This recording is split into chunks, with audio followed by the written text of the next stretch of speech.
Assalamualaikum warahmatullahi wabarakatuh.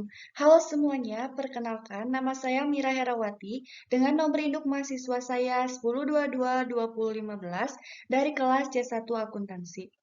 Di sini saya akan membahas materi dari mata kuliah Sistem Transaksi Keuangan Digital pada pertemuan ke-10 tentang Internet of Things atau IoT. Apa itu IoT? Internet of Things merupakan sebuah konsep di mana suatu benda atau objek ditanamkan teknologi seperti sensor dan software dengan tujuan untuk berkomunikasi, mengendalikan, menghubungkan, dan bertukar data melalui perangkat lain selama masih terhubung ke internet. Kemajuan teknologi dan kemudahan komunikasi pada zaman ini tidak terlepas dari peran Internet of Things, sebuah konsep yang berhubungan antara dua digital dengan aktivitas manusia ini sangat memudahkan aktivitas manusia. Ada tujuan dari IoT. Tujuan utamanya adalah menghubungkan dunia fisik dengan dunia digital, menciptakan jaringan perangkat yang cerdas dan terintegrasi untuk mengumpulkan, menganalisis, serta bertindak berdasarkan data yang dikumpulkan. Perangkat IoT dilengkapi dengan sensor dan perangkat keras yang memungkinkan mereka untuk mengumpulkan data, terhubung ke internet, dan berkomunikasi dengan perangkat lainnya. Mengapa IoT penting? Di sini ada 4 manfaat dari IoT. Yang pertama, meningkatkan efisiensi dengan menggunakan perangkat IoT untuk mengotomatisasi dan mengoptimalkan proses, bisnis dapat meningkatkan efisiensi dan produktivitas. Yang kedua, pengambilan keputusan berdasarkan data. Perangkat IoT menghasilkan data dalam jumlah besar yang dapat digunakan untuk membuat keputusan bisnis yang lebih tepat dan model bisnis baru. Ketiga, penghematan biaya. Dengan mengurangi proses manual dan mengotomatiskan tugas yang berulang, IoT dapat membantu bisnis mengurangi biaya dan meningkatkan profitabilitas. Dan yang keempat, pengalaman pelanggan yang ditingkatkan dengan menggunakan teknologi IoT untuk mengumpulkan data tentang perilaku pelanggan, bisnis dapat menciptakan pengalaman yang lebih profesional dan menarik bagi pelanggan mereka. Ada 5 komponen IoT. Yang pertama, sensing dan embed. Sensing adalah komponen penginderaan pada IoT, sementara embed adalah komponen tertanamnya.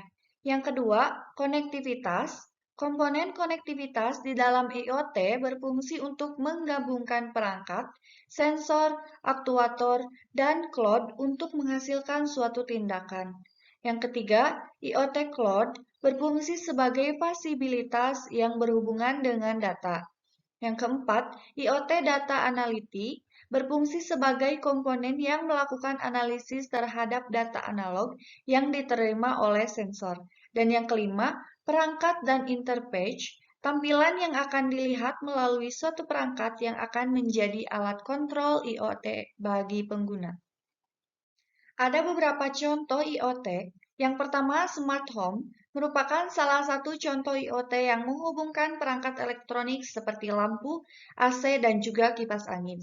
Yang kedua, smart city, contohnya adalah aplikasi yang dapat mengirimkan peringatan ke Dinas Kebersihan Kota ketika sampah sudah menumpuk, atau aplikasi web yang dikoneksikan dengan sensor agar bisa mendeteksi masalah gangguan meteran, pemasangan apapun dalam sistem kelistrikan.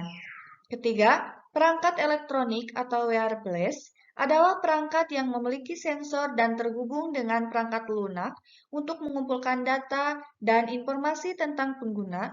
Contoh produk perangkat ini adalah smartwatch dari Apple. Yang keempat, sistem keamanan biometrik. Banyak agen keamanan yang menggunakan sistem biometrik untuk menandai kehadiran seseorang, mengizinkan akses hanya pada orang yang berwenang. Selanjutnya ada contoh aplikasi IoT. Yang pertama, kesehatan. Perangkat IoT dapat digunakan untuk memantau pasien dari jarak jauh dan mengumpulkan data real-time mengenai tanda vital mereka. Yang kedua, manufaktur.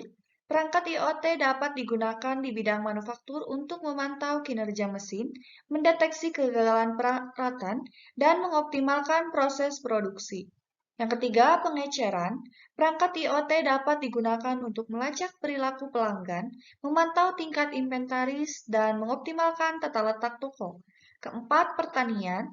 Perangkat IoT digunakan di bidang pertanian untuk memantau kondisi tanah, pola cuaca, dan pertumbuhan tanaman.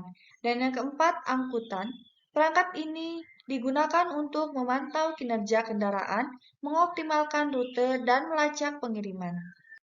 Ada resiko dan tantangan IoT. Yang pertama, resiko keamanan dan privasi. Perangkat IoT dapat mengumpulkan data pribadi dalam jumlah besar, sehingga meningkatkan kekhawatiran tentang privasi dan pelindungan data. Kedua, masalah interoperabilitas. Perangkat IoT dapat produsen yang berbeda seringkali menggunakan standar dan protokol yang berbeda, sehingga menyulitkan perangkat tersebut untuk melakukan apa yang disebut komunikasi atau mesin ke mesin. Ketiga, kelebihan data. Perangkat IoT menghasilkan data dalam jumlah besar yang dapat membebani bisnis yang tidak siap menanganinya. Keempat, biaya dan kompleksitas. Penerapan sistem IoT bisa mahal dan rumit sehingga memerlukan inventaris besar pada perangkat keras, perangkat lunak. 5. Tantangan peraturan dan hukum. Perangkat IoT semakin memeluas, tantangan peraturan dan hukum bermunculan. Masa depan bagi IoT. Yang pertama, pertumbuhan. Pertumbuhan ini akan didorong oleh peningkatan adopsi di berbagai industri, pengembangan kasus penggunaan dan aplikasi baru.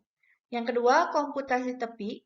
Ini memungkinkan data diproses dan dianalisis lebih dekat ke sumber data, bukan di pusat data terpusat. Ketiga, kecerdasan buatan dan pembelajaran mesin. Keduanya dapat digunakan untuk menganalisis sejumlah besar data yang dihasilkan oleh perangkat IoT dan mengekstrasi wawasan yang bermakna. Keempat, blockchain dapat digunakan untuk menciptakan jaringan yang aman dan terdesentralisasi untuk perangkat IoT yang dapat meminimalkan kerentanan keamanan data. Kelima, keberlanjutan. Perusahaan mencari untuk mengurangi dampak lingkungannya. Sekian dari saya, mohon maaf bila ada kata-kata yang kurang jelas. Terima kasih.